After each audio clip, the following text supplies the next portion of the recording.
Hi, I'm Greg Watson from Watson Real Estate. Just Google Watson Real Estate in Manawatu or Palmerston North if you want to find me. I just wanted to share with you the monthly property report just to find out a little bit about what's been happening with prices and volumes. And this is produced by the Real Estate Institute of New Zealand, of course, and it's a beautiful publication.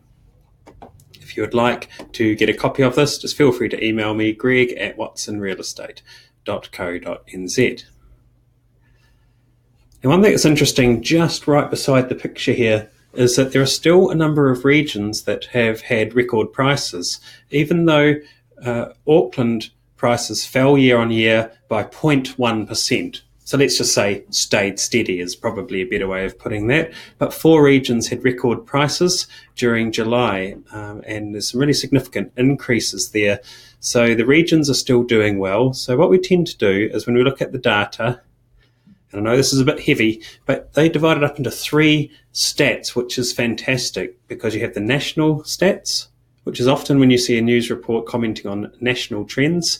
Then you have New Zealand ex-Auckland, in other words, outside of the Auckland area, what else is happening, and then you have Auckland in itself. So they break stats up that way, and this is great because in the regions, our stats can be massively affected by Auckland because around half of the volume of sales in the country is in Auckland. So a comment like house prices being affected in a certain way can have this massive impact from Auckland. So let's look for the folks that are interested in the regions. The median price in New Zealand outside of Auckland has gone up 8.6% year on year. And there's a number of figures there as well. So moving on from that, sales volumes are pretty steady, although there are some regions that are having a lot more sales, Southland, Tasman, Hawke's Bay, and those you can notice those in the prices as well. I'm just going to pause and we're going to head across to my region of Manawatu. But before we do, I'll show you the graph of the annual median price changes.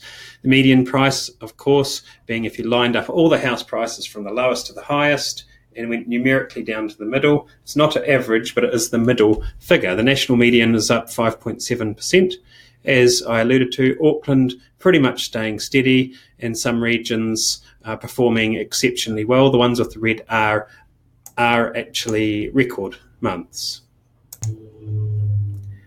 So here's a little bit about Manawatu Wanganui, which of course is the region that I come from. The Palmerston North market, according to Bindi Norwell, the CEO of the Real Estate Institute of New Zealand, says that it's really good from a seller's perspective and that agencies are short of listings, which is true.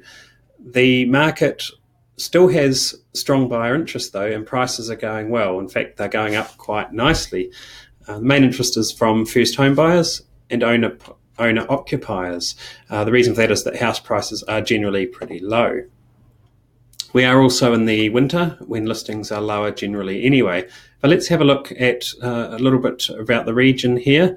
And one thing that's really interesting is that the prices are increasing, and it's really positive indeed. In fact, Manawatu Wanganui was the third, I'm just looking down so I can read this for you, the third place when it comes to highest annual growth of 13.1%. So that's really good for house prices, and a number of regions are doing a similar thing. So they break down the Manawatu into certain areas. Probably the figure that I would be looking at is the median prices to a certain extent. And then you can have some percentages here. This column that I'm indicating with the mouse is the one that's showing where things are now compared to a year ago. Don't worry about the column to the left so much, it's month on month. But if we look what might have happened to your prices in a year, then that's really quite interesting that Palmerston North City, for example, 11.1%, and Manawatu District, which includes Fielding, 16.1%. Rangatiki, 25%. So around this area, things are going really well. The rating values are due to come out in 2 or 3 months' time. If your rating value comes out and you think it's too low and you're looking at selling or refinancing, let us know and we'll give an up-to-date opinion on that. You can challenge the rating values for a period after they come out. So if you wanted to know if your new rating value when it comes out is appropriate, particularly if you're selling your property, because many buyers look at that, just let us know. We'll come and appraise that for you.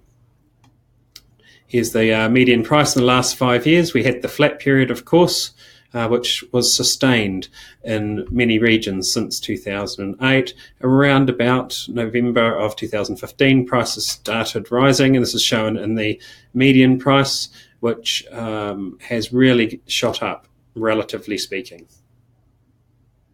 This is the Manawatu Wanganui that we're looking at here. Sales volumes, bit of an increase, generally speaking, and that's because prices have been rising, so people have been selling after a very long period of little growth in terms of prices. It's now a bit easier and quicker to sell your house. That's what the graph here shows, and the growth in the house price index. So I hope that is of interest to you. If you have any questions, just pop them in the comments and I'll be happy to do my best to answer those. I'll see if I can put this link to this report in any comments associated with this video. Thanks very much for watching. Have a great day.